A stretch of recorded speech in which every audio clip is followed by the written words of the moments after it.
Waa idin salaamay dhammaan asxaabta ku xiran channel YouTube-kaygu. Run ahaantii mawduucinu maanta wuxuu ku saabsan yahay cudurka loo yaqaano Ebola.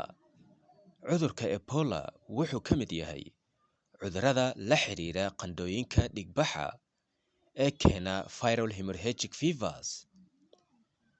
Waxayna yihiin koox cudurro oo keenaan fayrasyo badan oo kala duwan.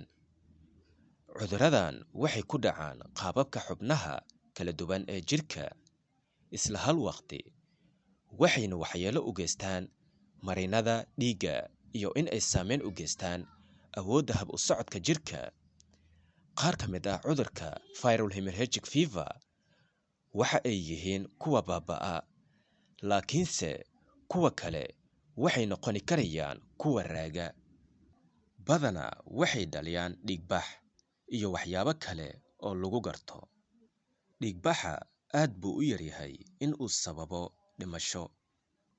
Haddii aan kuu soo koobo cudurradan qandho dhiigbaxa ah, waxaa ka mid ah cudurka dhiig-dureerka ee loo yaqaano Ebola, New World Arena viruses, Machupo waa qandho loo yaqaano Bolivian hemorrhagic fever, Junin waa qandho loo yaqaano Argentine hemorrhagic fever, Guanirito waa qandho loo yaqaano Venezuelan hemorrhagic fever, Sapia waa qandho loo yaqaano Brazilian hemorrhagic fever, indhaha oo jaalle noqdo ee loo yaqaano yellow fever, Omsik hemorrhagic fever, Lassa iyo Marburg. Sidee aad ku qaadi kartaa cudurradan? Sida caadiga ah, dadka waxay cudurkan viral hemorrhagic fever ka qaadaan shilinta, kaneecada ama jiirka.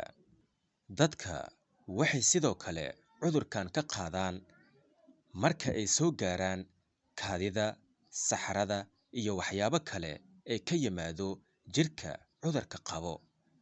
Ma ka qaadi karaysaa cudurradan dadka kale? Qaar ka mid ah fayrasyada cudurka viral hemorrhagic fever oo ay ka mid yihiin Ebola, Marburg iyo Lassa waxay ku faafin karaan qof ilaa ka qof, yacni qofkan haddii uu qabo cudurka inuu u gudbin karayo qofka kale.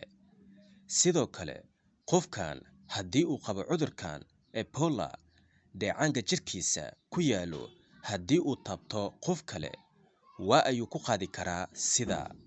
Dadka waxay sidoo kale ku qaadaan waxyaabaha soo gaaro cudurka sida cirbadaha ama saliingada.